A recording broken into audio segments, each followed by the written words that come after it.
최악의 실수를 저지른 미국. 을사조약의 굴욕을 다시 강요했지만 이번엔 달랐습니다. 반도체, 배터리, 방산으로 무장한 그 나라는 굴복 대신 독립을 택했죠. 그들은 그 나라를 압박하면 굴복할 거라 믿었지만 구금과 관세의 칼날은 되려 역풍이 되었고 온건하던 시민들마저 핵을 입에 올리며 결집했습니다. 덕분에 세계는 처음으로 그 나라의 진짜 힘을 보게 됐습니다. 강대국의 압박을 기회로 바꾼 기적의 민족.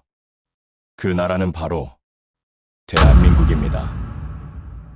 지금부터 그 놀라운 현장 속으로 들어가 보시죠. 미국에서 날아온 충격적인 이야기.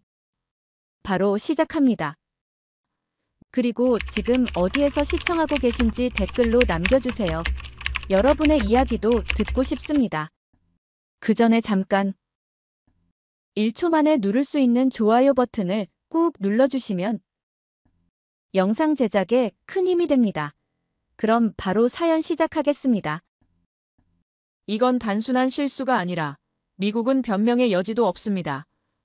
한국을 압박하면 굴복할 거라 생각했겠지만 오히려 핵이라도 가져야겠다는 여론이 폭발했는데 온건했던 한국 시민들조차 이제 핵 무장을 고민해야 한다고 말하기 시작했을 때 저는 깨달았어요.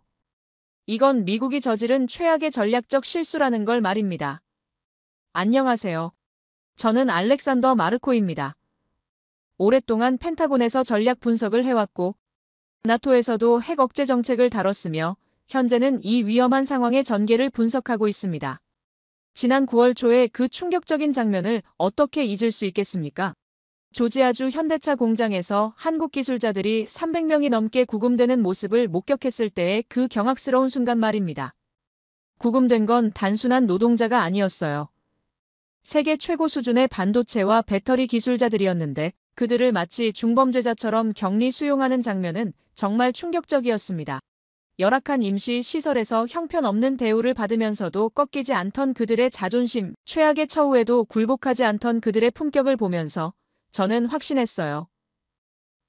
이건 단순한 노동 분쟁이 아니라 한국의 기술력에 대한 노골적인 견제라는 걸 말입니다. 더욱 놀라운 건 이 압박이 현대차에서 그치지 않았다는 건데 SK 이노베이션 배터리 공장의 핵심 엔지니어들까지 검문과 압박이 확대되기 시작했고 LG 에너지 솔루션 현장 인력들도 비자 점검이라는 명목하에 괴롭힘을 당했습니다. 삼성 반도체 엔지니어들조차 예외가 아니었는데 이들이 미국 내에서 받는 감시와 압박은 날이 갈수록 심해졌어요. 명목은 비자 점검이었지만 실상은 기술 유출 방지라는 구실하에 벌어지는 노골적인 기술 강탈 시도였습니다. 이건 대놓고 하는 협박이 아니었어요. 오히려 한 명의 신사이자 동료로서 건네는 애국심과 세계 안정을 내세운 교묘하고 지적인 압박이었지만 그 정중한 충고야말로 제 심장을 더욱 뜨겁게 만들었습니다. 정말 아이러니한 상황이었어요.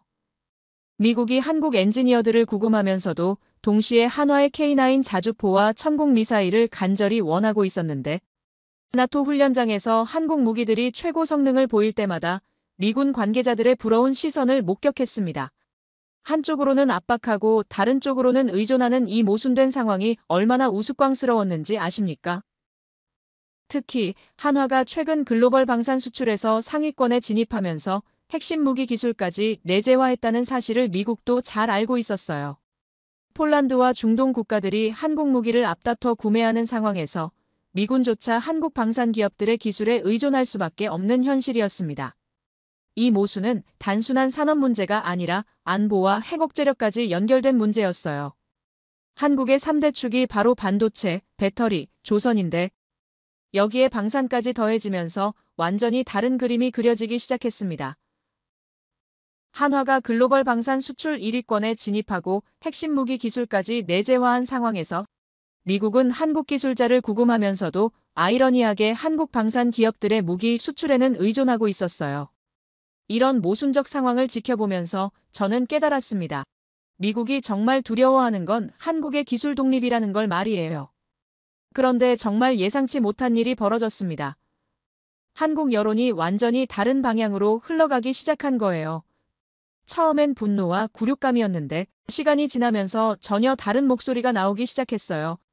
한국 인터넷 커뮤니티에서 처음 목격했을 때는 단순한 감정적 반발이라고 생각했습니다. 한국 네티즌들이 농담처럼 그러나 진심을 담아 던진 그 말을 저는 잊지 못해요. 관세를 맞느니 차라리 핵을 맞잡자는 댓글들이 농담처럼 보였지만 시간이 갈수록 그 농담 속에 진심이 묻어 있다는 걸 깨달았습니다. 온건했던 한국 시민들이 핵무장도 고려해야 한다고 진지하게 말하기 시작했을 때 저는 소름이 돋았어요. 여론 속에서 슬슬 나오기 시작한 그 위험한 신호들 말입니다. 우린 방산 강국이다. 이제 핵 억제력까지 가야 한다는 목소리가 점점 커지는 걸 지켜보면서 저는 그때 처음 들었어요. 한국 네티즌들이 농담처럼 그러나 진심을 담아 핵카드를 언급하는 것을 말입니다. 한국 주요 매체들도 조심스럽게 핵 억제론을 다루기 시작했습니다.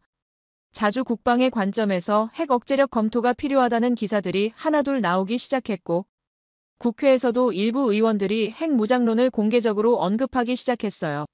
이건 과거 한국에서는 상상할 수 없었던 일이었습니다. 핵이라는 단어 자체가 금기였던 사회에서 갑자기 현실적 선택지로 논의되기 시작한 거예요. 보수든 진보든 상관없이 미국이 이렇게 나온다면 우리도 독자적 억제력을 가져야 한다는 목소리가 커지는 걸 지켜보면서 저는 확신했습니다. 미국이 가장 믿을 만한 동맹을 가장 위험한 방향으로 내몰고 있다는 걸 말이에요. 삼성의 반도체, 현대와 LG의 배터리, 그리고 한화의 방산까지 미국은 한국의 심장을 겨누고 있었습니다. 하지만 그들이 예상하지 못한 건 한국인들의 자존심이었어요. 굴복하는 대신 더 강해지려는 의지, 의존하는 대신 독립하려는 결심, 그리고 무엇보다 핵도 선택지가 될 수 있다는 위험한 각성이었습니다. 이제 한국은 핵을 말하기 시작했어요. 이건 미국이 저지른 최악의 전략적 실수의 시작이었습니다. 한국이 보여준 놀라운 반격이 시작된 곳은 바로 평택이었어요. 경기도 평택에 건설 중인 세계 최대 반도체 생산 기지를 처음 목격했을 때의 그 압도적인 규모를 어떻게 표현할 수 있을까요? 축구장 수십 개를 합친 것보다도 거대한 부지에서 24시간 쉬지 않고 벌어지는 건설 현장, 55조 원이 넘는 투자가 쏟아지는 이 프로젝트를 보면서 저는 확신했습니다. 평택은 단순한 공장이 아니라 한국의 생존 전략이라는 걸 말이에요. 미국 텍사스에 건설 중인 삼성 공장과 비교해보면 그 차이가 극명하게 드러납니다. 텍사스 공장은 절반 규모조차 되지 않았는데 평택 클러스터는 이미 세계 최대 반도체 생산 단지로 설계되었어요. 더 놀라운 건 건설 속도였습니다. 미국에서는 각종 규제와 허가 절차로 인해 몇 년씩 지연되는 프로젝트들이 평택에서는 정확한 일정에 맞춰 진행되고 있었어요. 이런 효율성의 차이를 목격하면서 저는 깨달았습니다. 한국이 미국보다 훨씬 더 나은 투자 환경을 제공하고 있다는 걸 말이에요. 평택 현장에서 만난 젊은 엔지니어들의 이야기는 정말 인상적이었습니다. 그들은 실리콘밸리 대신 평택을 선택했다고 당당하게 말했어요. 미국에서 봤던 차별과 감시, 그리고 최근의 구금 사태를 지켜보면서 한국이 훨씬 더 안전하고 예측 가능한 환경이라고 확신하게 되었다는 거예요. 특히 한 엔지니어가 한 말이 기억에 남습니다. 여기가 더 낫다고 단언하면서 기술 개발 환경도 더 자유롭고 정부 지원도 훨씬 체계적이라고 설명했어요. 평택 클러스터의 진짜 위력은 인재 운용 시스템에 있었습니다. 한국은 핵심 엔지니어들을 현장에 즉시 투입할 수 있는 체계를 갖추고 있었는데 이는 미국이 절대 따라할 수 없는 경쟁력이었어요. 서울대와 카이스트에서 배출되는 최고 수준의 인재들이 평택으로 직행하는 시스템. 그리고 이들이 현장에서 바로 핵심 기술 개발에 참여할 수 있는 환경이 구축되어 있었습니다. 미국처럼 비자 문제나 보안 검증으로 몇 달씩 지연되는 일 없이 한국 엔지니어들은 바로 최첨단 기술 개발에 뛰어들 수 있었어요. 하지만 정말 놀라운 변화는 방산 분야에서 일어나고 있었습니다. 이건 완전히 다른 차원의 이야기였어요. 한화가 개발 중인 차세대 잠수함 기술과 한국형 전투기 프로젝트가 국제적으로 주목받기 시작한 거예요. 특히 인도네시아와의 공동 개발로 진행되는 KF-21은 미국의 F-35를 능가하는 성능을 목표로 하고 있었습니다. 터키가 한국의 차세대 레이더 시스템에 관심을 표명했고 호주마저 한국의 해상 감시 기술을 도입하려는 움직임을 보이고 있었어요. 한국 방산업계 관계자들과의 만남에서 들은 이야기는 충격적이었습니다. 그들은 이미 미국 시장을 완전히 대체할 수 있는 글로벌 네트워크를 구축했다고 자신 있게 말했어요. 북유럽 국가들이 한국의 해상 방어 시스템을 주문하고 있고 동남아시아에서는 한국의 미사일 방어망 기술이 각광받고 있다는 소식이었습니다. 특히 한국이 독자 개발한 이지스 시스템 기술이 일본의 것보다 우수하다는 평가를 받으면서 아시아 태평양 지역에서 한국의 방산 기술력이 새로운 표준이 되고 있었어요.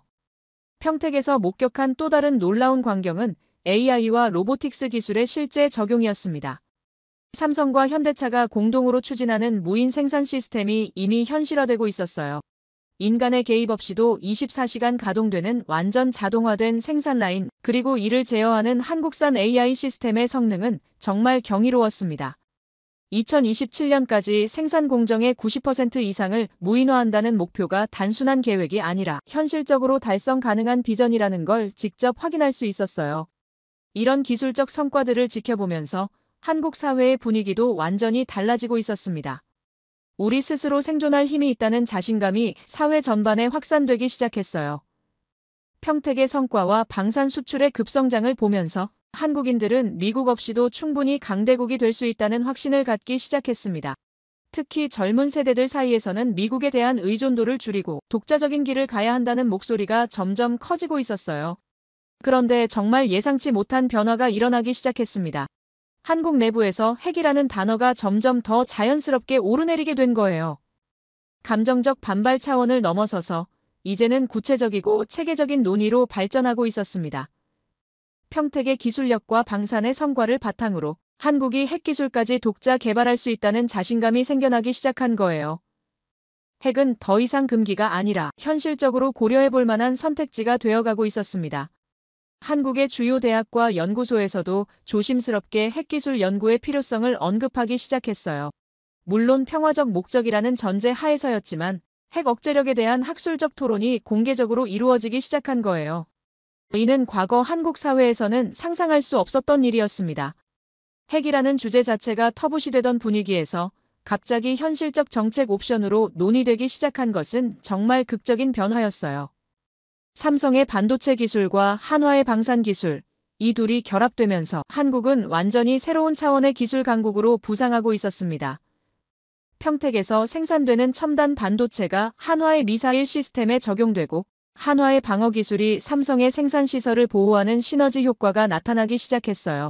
한화의 무기와 삼성의 반도체, 이 둘은 같은 메시지를 전하고 있었습니다.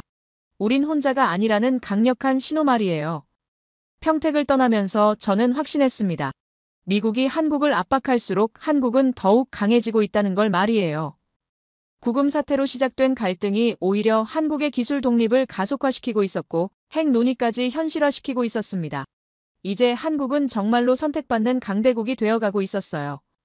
미국의 압박이 역설적으로 한국을 더욱 강하고 독립적인 나라로 만들어가고 있었습니다. 한국이 찾은 두 번째 길은 바로 유럽이었습니다. 헝가리 데브레첸에서 벌어지고 있는 놀라운 변화를 목격했을 때 저는 확신했어요. 미국이 문을 닫으면 유럽이 활짝 열린다는 걸 말이에요. 현대차와 LG가 합작으로 건설 중인 기가팩토리 현장에 도착했을 때의 그 압도적인 규모와 체계적인 계획에 정말 놀랐습니다. 전기차 배터리 30만 대분을 생산할 수 있는 이 거대한 시설은 단순한 공장이 아니라 유럽 전체의 미래 에너지 전략을 바꿀 수 있는 핵심 거점이었어요. 헝가리 정부가 제시한 조건들은 정말 파격적이었습니다. 법인세를 10년간 완전 감면해주고 부지는 무상으로 임대해주며 고속철도 물류라인까지 직접 연결해주겠다는 제안이었어요. 더 놀라운 건 대학과 연계한 인력, 양성 프로그램까지 포함되어 있었다는 거예요. 헝가리 최고의 공과대학들이 한국 기업을 위해 맞춤형 엔지니어를 양성하겠다고 나선 겁니다. 이런 조건들을 보면서 저는 깨달았어요. 헝가리는 단순히 투자가 아니라 동맹을 제안하고 있었다는 걸 말이에요. 미국과 유럽의 차이는 정말 극명했습니다. 미국에서는 비자 협박과 구금 사태로 한국 기업들을 괴롭혔지만 헝가리에서는 정반대의 상황이 벌어지고 있었어요. 여기선 비자 협박도 구금 사태도 없었습니다. 오히려 한국 기술자들을 최고의 대우로 모시려는 분위기였어요. 헝가리 정부 관계자들은 한국 엔지니어들에게 장기 거주 비자를 즉시 발급해주겠다고 약속했고 가족들의 정착까지 완벽하게 지원하겠다는 계획을 제시했습니다. 헝가리 부청장과의 만남에서 들은 이야기는 정말 인상 깊었어요. 그는 한국이 공장을 짓는 게 아니라 미래를 만들고 있다고 극찬했습니다. 한국의 배터리 기술이 유럽의 에너지 독립을 가능하게 할 것이라면서 헝가리가 유럽 전체의 배터리 허브가 되는 꿈을 한국과 함께 실현하고 싶다고 말했어요. 이런 반응을 보면서 저는 확신했습니다. 유럽은 한국을 진정한 파트너로 인정하고 있다는 걸 말이에요. 헝가리 현장에서 목격한 건설 속도는 정말 놀라웠습니다. 한국 기업들의 효율성과 헝가리 정부의 전폭적인 지원이 결합되면서 예상보다 훨씬 빠른 속도로 공사가 진행되고 있었어요. 24시간 교대 근무로 쉬지 않고 이어지는 건설 현장. 그리고 이를 지원하는 헝가리 현지 인력들의 열정적인 모습을 보면서 저는 깨달았어요. 여기는 정말 예측 가능하고 안정적인 투자 환경이라는 걸 말입니다. 더욱 놀라운 건 유럽 전체에서 나타나고 있는 한국에 대한 관심이었어요. 독일의 주요 자동차 기업들이 한국 배터리 기술에 깊은 관심을 보이기 시작했고, 프랑스 정부마저 한국과의 에너지 협력 확대를 공식적으로 제안해왔습니다. 네덜란드는 한국 기업들의 유럽 진출을 위한 특별 지원책을 마련하겠다고 발표했어요. 이런 변화들을 지켜보면서 저는 확신했습니다. 유럽이 한국을 새로운 기술 파트너로 인정하고 있다는 걸 말이에요. 헝가리 현지에서 만난 한국 엔지니어들의 이야기는 정말 흥미로웠습니다. 그들은 유럽에서 일하는 것이 미국보다 훨씬 자유롭고 창의적이라고 말했어요. 정치적 불확실성이 없어서 장기적인 계획을 세우기 쉽고 정부 정책이 일관성 있게 유지되어서 안심하고 투자할 수 있다는 거예요. 특히 한 엔지니어는 유럽에서 받는 대우와 미국에서의 경험을 비교하면서 여기가 훨씬 더 인간적이고 전문적인 환경이라고 평가했습니다. 하지만 정말 놀라운 변화는 방산 분야에서도 동시에 일어나고 있었어요. 유럽 국가들이 한국 무기에 대한 관심을 급격히 높이기 시작한 겁니다. 노르웨이가 한국의 해상 감시 레이더 시스템 도입을 검토하고 있고, 핀란드는 한국의 대공 미사일 기술에 깊은 관심을 보이고 있었어요. 특히 우크라이나 전쟁 이후 유럽의 방산 수요가 급증하면서 한국 무기의 성능과 신뢰성이 새롭게 주목받기 시작했습니다. 폴란드는 이미 한국 방산 기업들과의 협력을 대폭 확대하기로 결정했어요.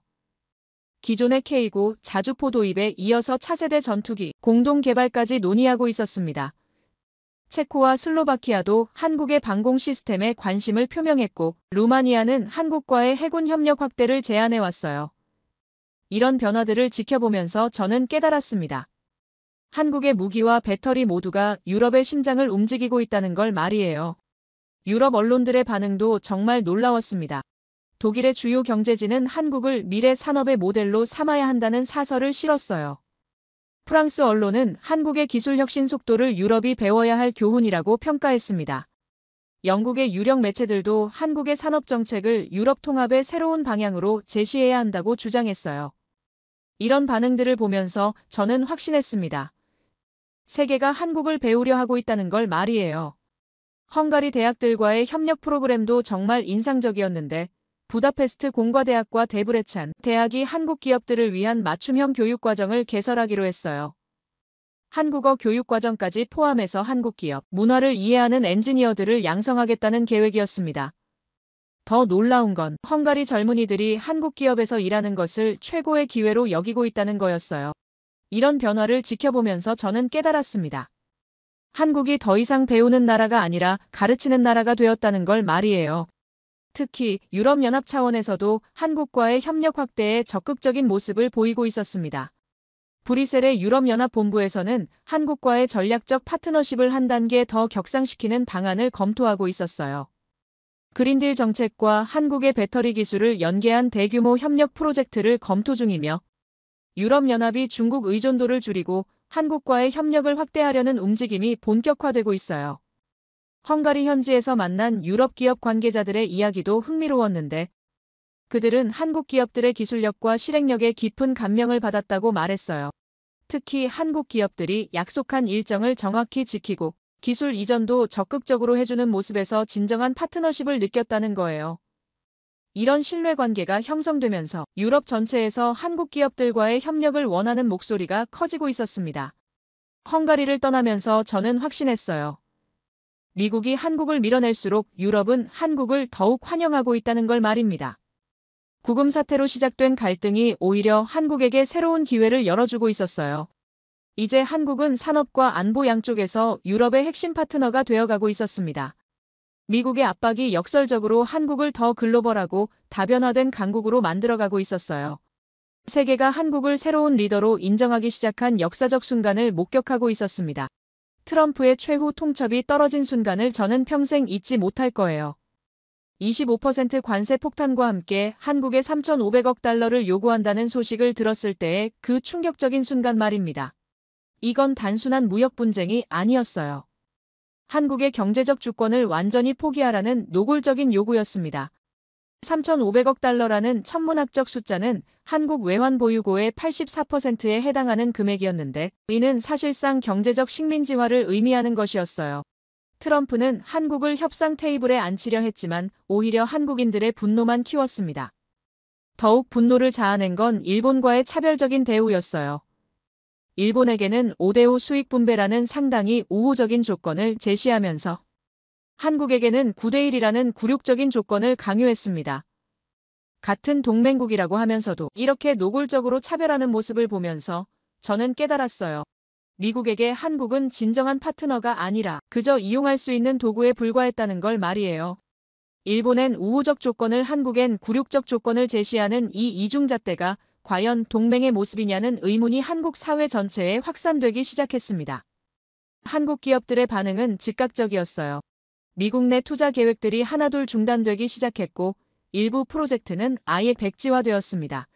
삼성이 텍사스 공장 추가 투자를 연기한다고 발표했을 때 저는 한국 기업들이 더 이상 미국을 믿지 않는다는 걸 확실히 느꼈어요. LG도 미국 내 배터리 공장 확장 계획을 전면 재검토한다고 밝혔고 SK이노베이션 역시 미국 투자에 대해 신중한 접근이 필요하다는 입장을 내놓았습니다. 이런 변화들을 지켜보면서 저는 확신했어요. 미국이 자신들의 발등을 찍고 있다는 걸 말이에요. 한국 사회 내부에서는 논쟁이 벌어지기 시작했는데 차라리 관세를 맞자는 강경론과 어떻게든 협상해야 한다는 온건론이 팽팽히 맞섰어요. 하지만 시간이 지나면서 강경론이 점점 우세해지는 분위기였습니다. 한국 언론들은 을사조약급 협박이라는 표현까지 사용하면서 미국의 요구를 강력히 비판했어요. 특히 젊은 세대들 사이에서는 굴복하느니 차라리 독자적인 길을 가자는 목소리가 압도적이었습니다. 한국 사회의 분열은 오히려 더 강한 결집으로 바뀌어가고 있었어요. 갑질에는 결코 굴복하지 않는 민족의 기질이 다시 한번 드러나고 있었습니다. 정말 아이러니한 상황이 계속되고 있었어요. 미국이 한국을 경제적으로 압박하면서도 동시에 한국의 방산 기술에는 완전히 의존하고 있었습니다. 미군이 사용하는 핵심 무기 시스템 중 상당 부분이 한국산이었는데 특히 한화의 미사일 기술과 방어 시스템은 미군에게 없어서는 안 될 필수 요소가 되어 있었어요. 이런 모순된 상황을 지켜보면서 저는 깨달았습니다. 미국이 의존하는 무기마저 한국산이라는 현실을 말이에요. 한쪽으로는 압박하고 다른 쪽으로는 의존하는 이 우스꽝스러운 상황이 얼마나 지속 가능하겠습니까? 미국 내부에서도 균열이 나타나기 시작했어요. 실리콘밸리의 주요 기업들이 트럼프의 한국 압박 정책에 공개적으로 반대 목소리를 내기 시작한 겁니다. 한국 엔지니어들 없이는 미국의 기술 혁신이 불가능하다는 현실을 너무나 잘 알고 있었기 때문이에요. 특히 테슬라를 비롯한 전기차 업체들은 한국의 배터리 기술에 완전히 의존하고 있는 상황에서 한국과의 관계 악화가 자신들에게 치명적일 수 있다는 걸 깨달았습니다. 구글과 마이크로소프트 같은 빅테크 기업들도 한국의 반도체 기술과 AI 인재에 대한 의존도가 높아서 트럼프의 정책에 대해 우려를 표명하기 시작했어요. 한국 정부의 대응도 점점 강경해지고 있었습니다. 데드라인 없는 협상이라는 입장을 공식적으로 발표하면서 미국의 압박에 굴복하지 않겠다는 의지를 분명히 했어요. 시간은 우리 편이라는 메시지를 전 세계에 전달한 겁니다. 실제로 유럽과 아시아에서 한국에 대한 지지가 쏟아지고 있었고 한국의 기술력에 대한 국제적 인정도 높아지고 있었어요. 이런 상황에서 미국만 한국을 압박하는 모습이 오히려 고립되어 보이기 시작했습니다. 한국 국회에서는 더욱 과감한 목소리들이 나오기 시작했어요. 일부 의원들이 핵무장론을 공개적으로 거론하면서 미국의 압박에 대한 궁극적인 대응책으로 핵 억제력을 갖춰야 한다고 주장했습니다. 이런 발언들이 과거에는 상상할 수 없었던 일이었는데 이제는 진지한 정책 논의의 영역으로 들어오고 있었어요. 핵이라는 카드가 더 이상 금기가 아니라 현실적 선택지로 받아들여지기 시작한 겁니다. 미국의 압박이 역설적으로 한국을 더욱 위험한 방향으로 내몰고 있다는 걸 보여주는 증거였어요. 한국 경제계의 반응도 놀라웠습니다. 미국에 대한 의존도를 급격히 줄이고 다변화 전략을 가속화하기 시작한 거예요. 유럽과 동남아시아, 중동 지역으로의 진출을 대폭 확대하면서 미국 시장의 중요성을 상대적으로 낮추는 전략을 추진했습니다. 특히 한국의 주요 기업들이 미국 대신 다른 지역에서 더 나은 조건과 대우를 받을 수 있다는 걸 직접 경험하면서 미국에 대한 환상이 완전히 깨지기 시작했어요. 국제 여론도 한국에게 유리하게 돌아가고 있었습니다. 일본의 보수 언론조차 미국의 한국 압박 정책을 비판하는 사설을 내보내기 시작했어요. 한국이 부럽다는 표현까지 사용하면서 일본도 미국에 이렇게 당당하게 맞설 수 있었으면 좋겠다는 아쉬움을 드러냈습니다. 유럽 언론들은 더욱 직접적으로 미국의 이중잣대를 비판했고 한국을 신뢰할 수 있는 기술 파트너로 평가하는 기사들이 쏟아져 나왔어요. 25% 관세의 실제 영향을 계산해보니 정말 흥미로운 결과가 나왔습니다. 한국이 입을 수 있는 손실보다 미국이 입을 타격이 더 클 수도 있다는 분석이 나온 거예요. 특히 한국의 핵심 기술들에 대한 미국의 의존도가 너무 높아서 관세로 인한 공급 차질이 미국 경제에 더 큰 충격을 줄 가능성이 높았습니다. 이런 분석들이 나오면서 한국 사회의 자신감은 더욱 높아졌어요. 우리가 생각보다 훨씬 강한 위치에 있다는 걸 깨닫기 시작한 겁니다. 트럼프의 압박이 강해질수록 한국의 결속력은 더욱 단단해지고 있었습니다. 을사조약이라는 역사적 트라우마를 자극한 미국의 요구가 오히려 한국인들의 저항 의지를 불러일으켰어요. 이번에는 굴복하지 않겠다는 강한 의지가 사회 전반에 확산되었고 이는 곧 더 강력한 독립 의지로 발전하고 있었습니다. 미국의 계산착오가 한국을 더욱 강하고 자주적인 나라로 만들어가고 있었어요. 한국의 반격이 본격적으로 시작된 건 바로 AI와 로보틱스 혁신에서였어요. 삼성과 현대차가 공동으로 발표한 무인화 계획을 처음 접했을 때의 그 놀라움을 어떻게 표현할 수 있을까요? 2027년까지 생산 공정의 90% 이상을 완전 무인화한다는 목표가 단순한 계획이 아니라 이미 현실화되고 있는 프로젝트라는 걸 직접 확인했을 때 저는 확신했습니다. 한국의 공장은 이미 미래를 살고 있었다는 걸 말이에요. 로봇이 24시간 쉬지 않고 일하는 그 놀라운 광경을 목격하면서 우린 인력 의존을 넘어섰다는 한국의 자신감을 느낄 수 있었어요. 평택 클러스터에서 만난 젊은 엔지니어들의 선언은 정말 강렬했습니다. 그들은 실리콘밸리를 거부하고 한국을 선택했다고 당당하게 말했어요. 특히 한 엔지니어가 한 말은 잊을 수 없었습니다. 여기가 더 낫다고 단언하면서 미국보다 한국이 훨씬 더 혁신적이고 안전한 환경이라고 강조했어요. 젊은 엔지니어의 말은 강렬했습니다. 미국 대신 한국이 미래라는 그들의 확신은 단순한 애국심이 아니라 냉정한 현실 판단에 기반한 것이었어요. 이런 변화를 지켜보면서 저는 깨달았습니다. 한국이 더 이상 인재를 잃는 나라가 아니라 인재를 끌어들이는 나라가 되었다는 걸 말이에요. 무인화 시스템의 실제 성능은 정말 경이로웠습니다. 인간의 개입 없이도 정밀하게 작동하는 조립 라인에서 첨단 반도체가 완벽하게 생산되는 모습을 직접 보면서 저는 소름이 돋았어요. 이런 기술력이 있다면 한국은 정말로 어떤 압박에도 굴복하지 않을 수 있겠다는 생각이 들었습니다. 특히 AI가 실시간으로 생산 과정을 최적화하고 품질을 관리하는 시스템은 인간의 능력을 훨씬 뛰어넘는 수준이었어요. 이런 혁신을 목격하면서 미국이 왜 그렇게 한국을 두려워하는지 이해할 수 있었습니다. 하지만 정말 놀라운 건 국제 여론의 완전한 반전이었어요. 특히 일본 보수 언론의 변화는 정말 충격적이었습니다. 그동안 한국에 대해 비판적이었던 일본의 주요 매체들이 갑자기 한국을 지지하는 목소리를 내기 시작한 거예요. 일본 언론조차 이렇게 말했습니다. 한국이 부럽다고 솔직하게 인정하면서 일본도 미국에 이렇게 당당하게 맞설 수 있었으면 좋겠다는 아쉬움까지 드러냈어요. 경쟁국마저 한국을 칭송하는 이 전례 없는 상황을 지켜보면서 저는 확신했습니다. 세계가 한국의 편에 서기 시작했다는 걸 말이에요. 유럽 언론들의 반응은 더욱 적극적이었습니다. 독일의 주요 경제지는 한국을 미래 산업의 롤모델로 제시해야 한다는 사설을 연일 게재했어요. 프랑스 언론은 한국의 기술 혁신 속도를 유럽이 배워야 할 교훈이라고 평가했고, 영국 매체들도 한국의 독립적 행보를 높이 평가하는 기사들을 쏟아냈습니다. 이런 국제적 지지를 받으면서 한국의 자신감은 더욱 높아졌어요. 우리가 혼자가 아니라는 강력한 확신이 사회 전반에 확산되기 시작했습니다. 방산 분야에서도 놀라운 돌파구가 열리고 있었어요. 나토 국가들이 한국 무기에 대한 관심을 급격히 높이기 시작한 겁니다. 노르웨이가 한국의 차세대 레이더 시스템 도입을 공식 검토한다고 발표했고, 핀란드는 한국의 대공 방어 시스템에 깊은 관심을 표명했어요. 덴마크도 한국과의 해군 협력 확대를 제안해왔고, 네덜란드는 한국의 미사일 방어 기술 도입을 적극 검토하고 있었습니다. 이런 변화들을 지켜보면서 저는 깨달았어요.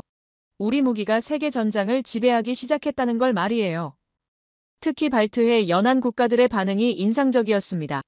에스토니아와 라트비아, 리투아니아가 공동으로 한국의 방공 시스템 도입을 논의하기 시작했어요. 이들 국가들은 러시아의 위협에 직면해 있는 상황에서 한국의 첨단 방어 기술을 절실히 필요로 하고 있었습니다.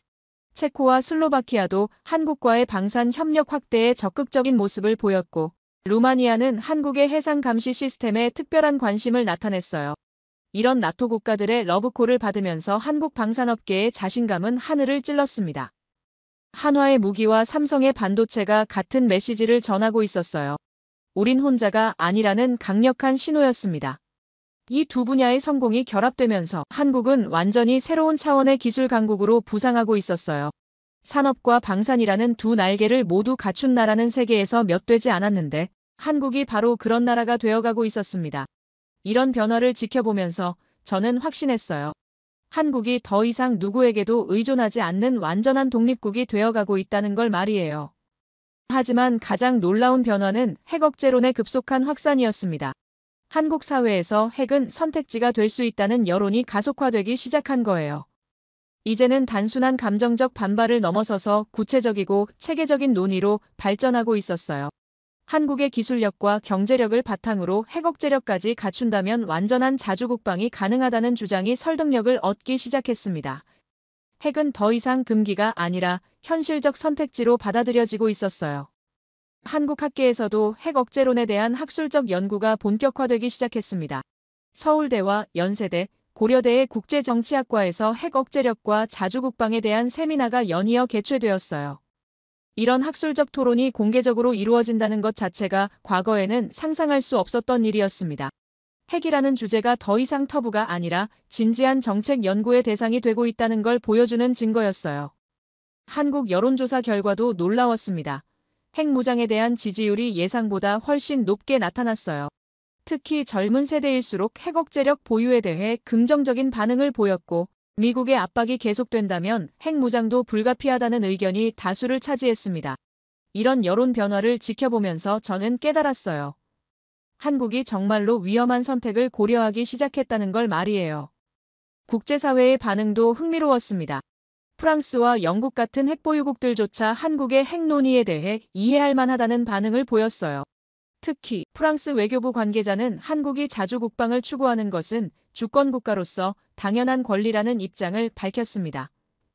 이런 국제적 이해와 지지를 받으면서 한국의 핵 논의는 더욱 현실성을 띠기 시작했어요. 한국의 작은 기적들이 모여서 거대한 반격의 서막을 열고 있었습니다. AI와 로보틱스 혁신, 젊은 인재들의 회귀, 국제 여론의 반전, 나토 국가들의 방산 구매 러시, 그리고 핵 억제론의 현실화까지 이 모든 변화들이 한국을 완전히 새로운 차원의 강국으로 만들어가고 있었어요.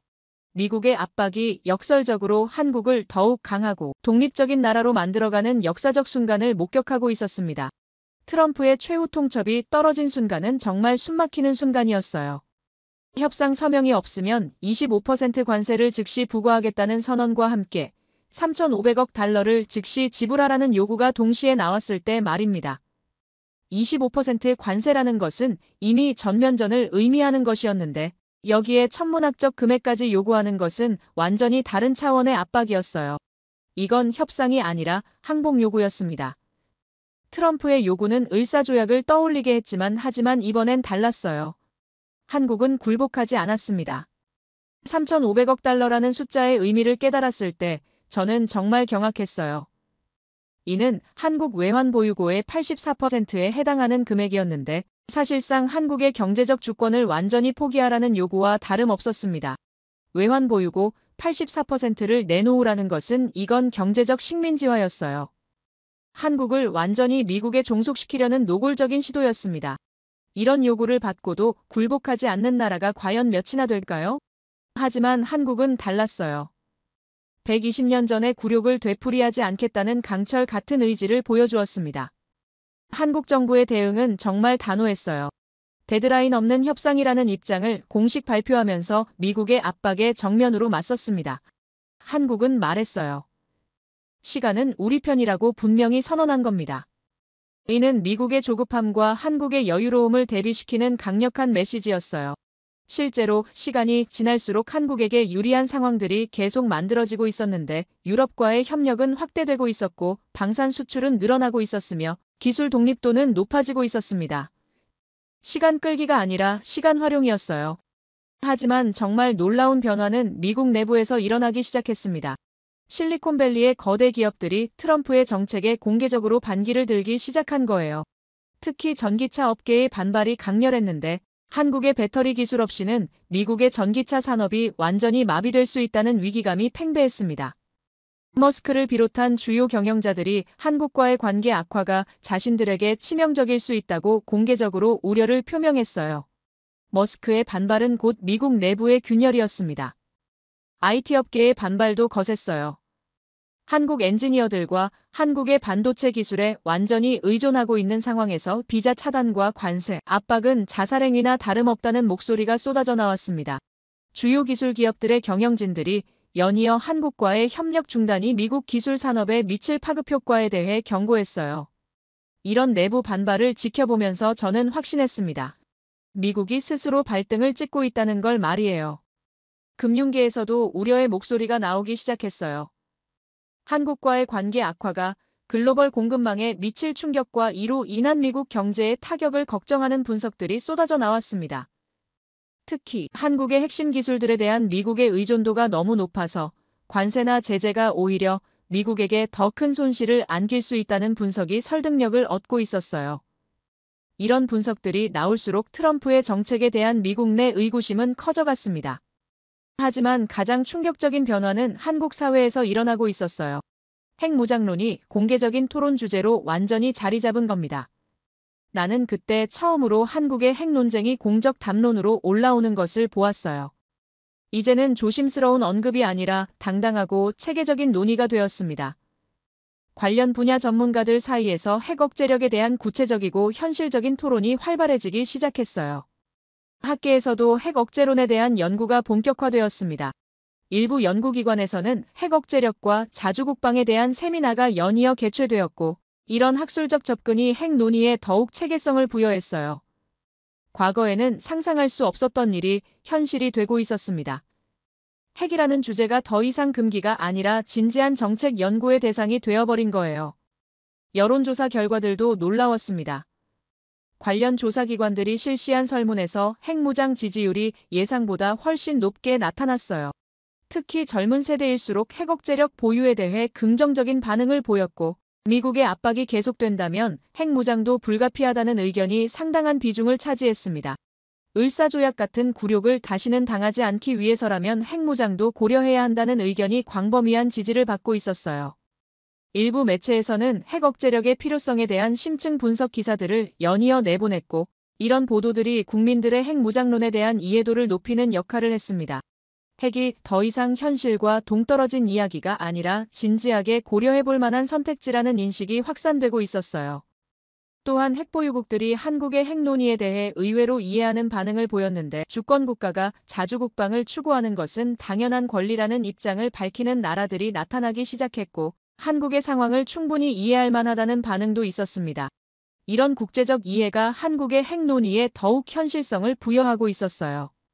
한국 내부에서는 핵기술 연구의 필요성을 언급하는 목소리들도 나오기 시작했는데 물론 평화적 목적이라는 전제 하에서였지만 핵 억제력에 대한 기술적 토론이 공개적으로 이루어지기 시작한 것은 정말 극적인 변화였습니다. 핵이라는 주제 자체가 터부시되던 분위기에서 갑자기 현실적 정책 옵션으로 논의되기 시작한 것은 한국 사회의 근본적 변화를 보여주는 상징적 사건이었어요. 미국의 압박이 강해질수록 한국의 저항 의지는 더욱 단단해졌습니다. 120년 전의 굴욕을 되풀이하지 않겠다는 철석 같은 다짐이 온 국민의 마음에 자리 잡았고, 이는 곧 핵무장론이라는 극단적 선택지까지 고려하게 만들었어요. 이번에는 절대 굴복하지 않겠다는 강철 같은 의지가 핵이라는 최후의 카드까지 만지작거리게 만든 겁니다. 미국이 한국을 벼랑 끝까지 몰아붙인 결과가 바로 이것이었어요. 한국이 정말로 위험한 카드를 진지하게 고려하기 시작한 역사적 순간이었습니다. 미국 내부에서 벌어진 균열은 정말 전례 없는 규모였어요. 실리콘밸리의 거대 기업들이 트럼프 행정부의 정면으로 맞서기 시작한 겁니다. 한국인 기술자 없이는 실리콘밸리가 멈춘다는 절박한 경고가 각종 매체를 통해 쏟아져 나왔을 때 저는 깨달았어요. 미국이 자신들의 발등을 찍고 있다는 걸 말이에요. 특히 테슬라와 애플, 구글, 마이크로소프트 같은 빅테크 기업들의 반발은 정말 격렬했습니다. 이들은 한국의 배터리 기술과 반도체 기술 그리고 최고 수준의 엔지니어들에 완전히 의존하고 있는 상황에서 비자 차단과 관세 압박이 자신들에게 치명적일 수 있다는 걸 너무나 잘 알고 있었어요.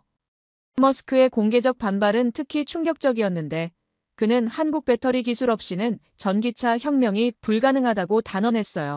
테슬라의 핵심 경쟁력이 바로 한국의 첨단 배터리 기술에서 나온다는 걸 공개적으로 인정한 겁니다. 이런 발언이 나오자 다른 자동차 기업들도 연쇄적으로 비슷한 우려를 표명하기 시작했어요. 포드와 GM도 한국과의 협력 관계가 끊어지면 전기차 전환 계획 자체가 무산될 수 있다고 경고했습니다. 머스크의 반발은 곧 미국 내부의 균열을 상징하는 결정적 사건이었어요. 구글과 마이크로소프트의 반응 또한 한국의 AI 인재와 반도체 기술에 깊이 의존하고 있는 상황에서 한국과의 관계 악화가 자신들의 기술 혁신에 치명적 타격을 줄 수 있다고 공개적으로 우려를 표명했어요. 특히 한국 엔지니어들이 실리콘밸리에서 차지하는 비중과 역할을 고려할 때 이들 없이는 미국의 기술 패권 자체가 흔들릴 수 있다는 경고까지 나왔습니다. 이런 기업들의 반발이 쏟아지면서 트럼프 행정부는 예상치 못한 내부 저항에 직면하게 되었어요. 주요 투자은행들이 한국과의 관계 악화가 글로벌 시장에 미칠 파급 효과에 대해 심각한 우려를 표명했는데 특히 한국의 핵심 산업들에 대한 제재나 관세가 오히려 미국 경제에 더 큰 타격을 줄 수 있다는 분석이 설득력을 얻고 있었습니다.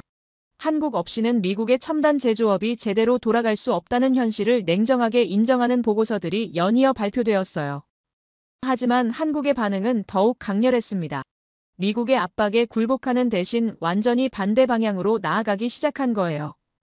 한국 정부가 공식적으로 발표한 입장은 정말 당당했습니다.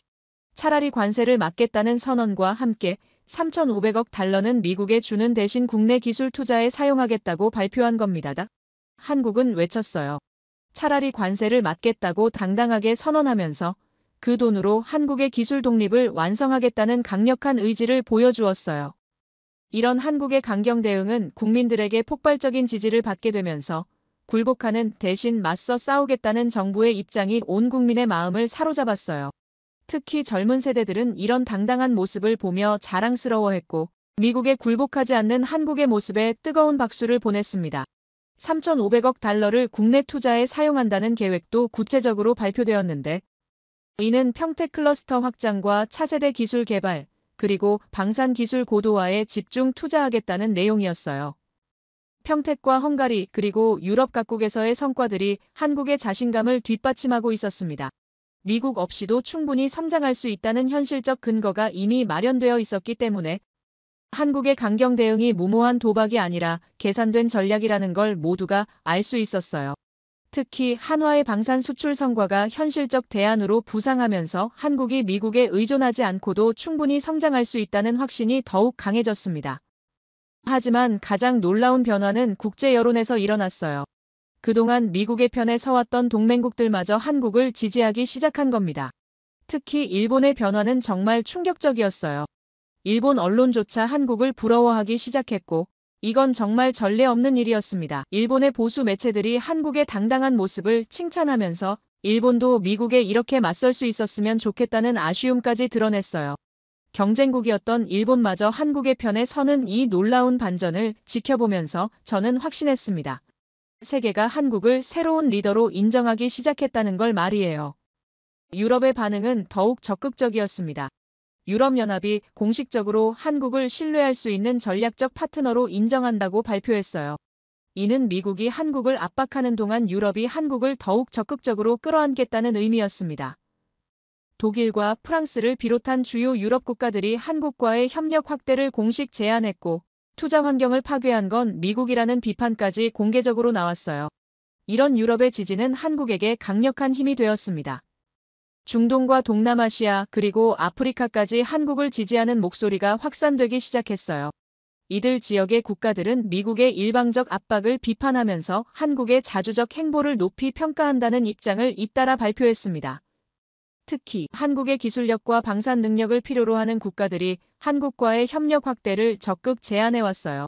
이런 국제적 지지를 받으면서 한국은 더욱 자신감을 갖게 되었습니다. 가장 극적인 변화는 핵 논의의 완전한 본격화였어요. 이제는 조심스러운 언급 수준을 넘어서서 공식적이고 체계적인 토론으로 발전한 겁니다. 국회에서도 핵 무장론이 공개적으로 논의되기 시작했고, 언론에서도 핵 억제력의 필요성에 대한 심층 분석이 연일 쏟아져 나왔어요. 나는 그때 처음으로 한국이 핵을 진지하게 논하는 것을 목격했습니다.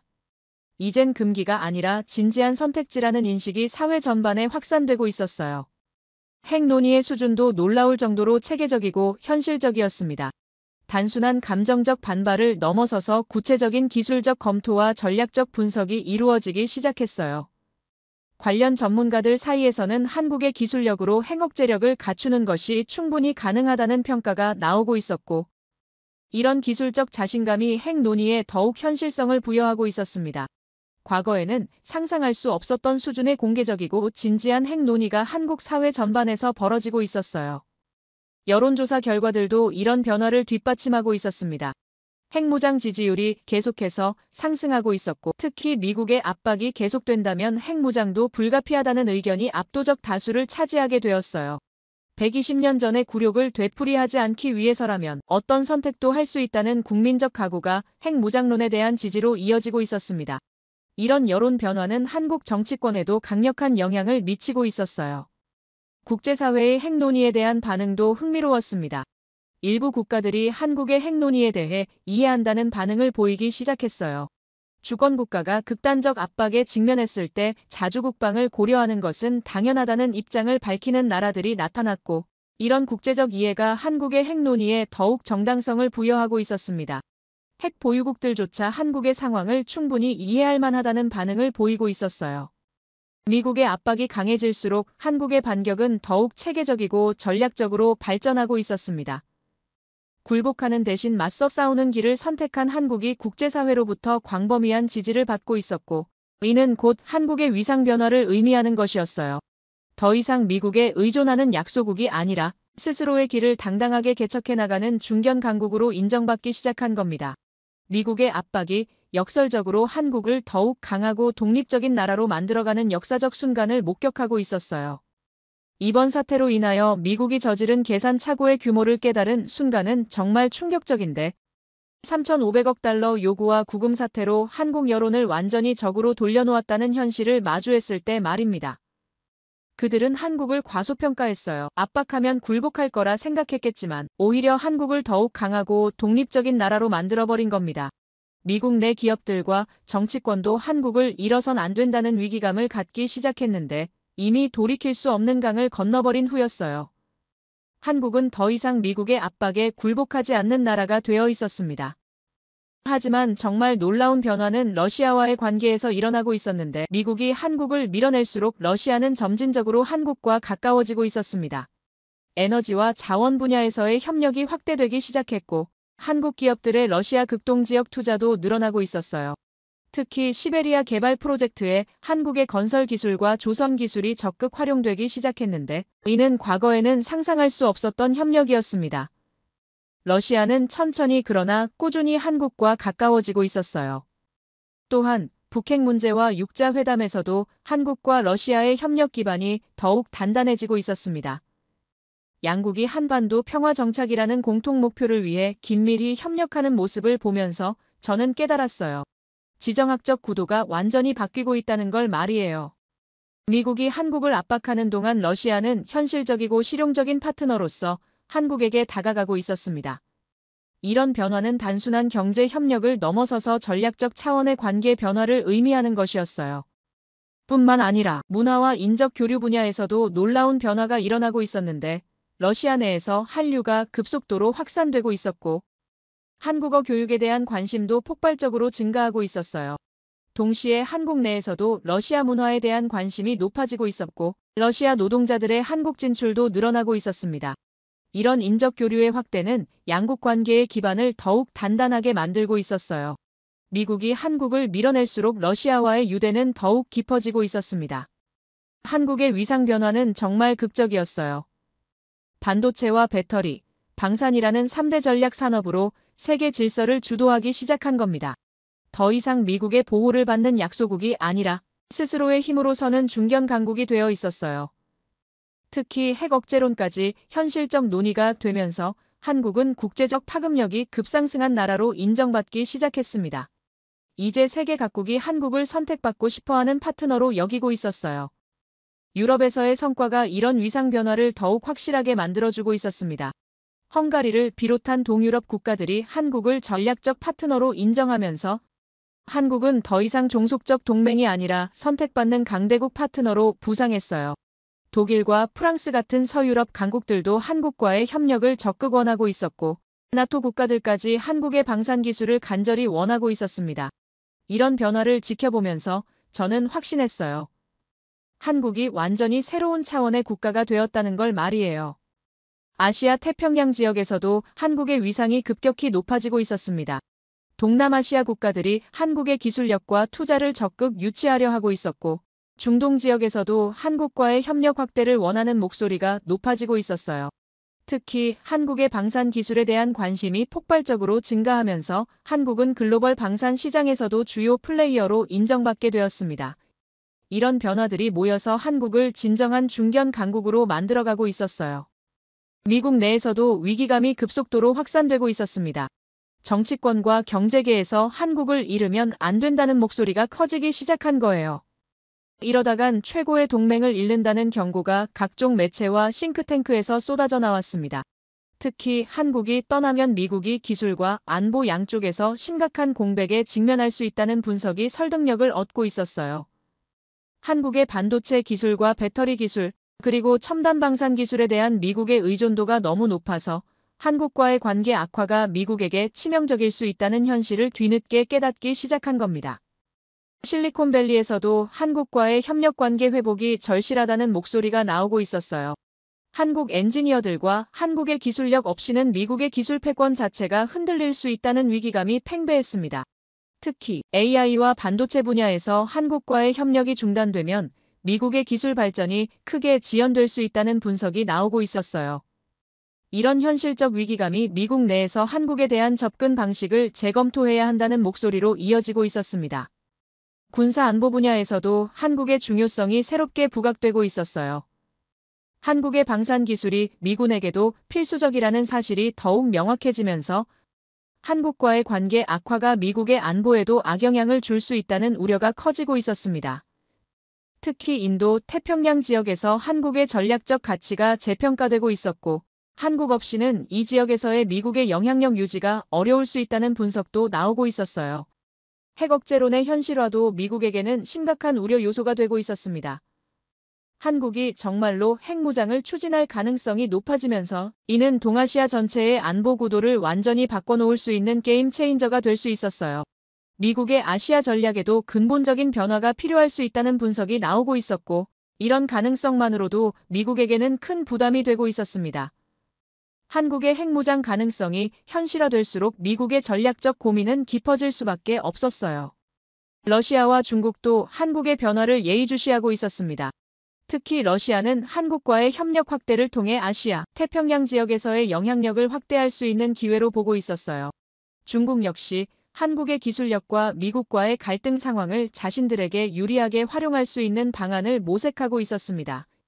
이런 주변국들의 움직임이 한국의 전략적 가치를 더욱 높여주고 있었어요. 저는 이 모든 변화를 지켜보면서 깨달았습니다. 미국이 한국을 압박하면서 저지른 실수가 얼마나 큰지를 말이에요. 한국을 굴복시키려던 시도가 오히려 한국을 더욱 강하고 독립적인 나라로 만들어버렸고, 동시에 러시아와 같은 다른 강대국들과의 협력 기회를 열어주었습니다. 나는 미국이 잘못을 깨닫는 순간을 목격했어요. 그러나 이미 늦어버린 순간이었습니다. 한국은 이미 돌이킬 수 없는 변화의 길을 걷고 있었고, 미국은 자신들의 가장 소중한 동맹을 잃을 위기에 처해 있었어요. 미국은 지금 깨달아야 합니다. 최고의 동맹을 함부로 다룬 대가가 무엇인지를 말이에요. 한국은 더 이상 미국의 보호막 아래에서만 존재하는 나라가 아니라 스스로의 길을 개척해 나가는 강대국이 되었습니다. 앞으로도 한국이 더욱 강해지고 독립적이 되기를 바라고, 미국도 이런 현실을 받아들이고 한국을 진정한 파트너로 대우하기를 바랍니다. 그것이 양국 모두에게 도움이 되는 길일 것이라고 생각합니다. 제 이야기를 끝까지 들어주셔서 감사합니다. 모두 안녕히 계세요. 오늘의 사연 어떻게 들으셨나요? 처음엔 단순한 무역 분쟁처럼 보였지만 그 안에는 동맹과 신뢰, 그리고 자존심까지 걸린 더 깊은 이야기가 숨어 있었던 것 같습니다. 어쩌면 이번 사건은 우리에게 한 가지 질문을 던지는 것 아닐까요? 과연 진정한 동맹이란 무엇인지, 그리고 나라의 힘이 어디에서 비롯되는지 말이죠. 답은 아직 정해져 있지 않습니다. 여러분의 생각은 어떠신가요? 여러분의 생각을 아래 댓글에 남겨주세요.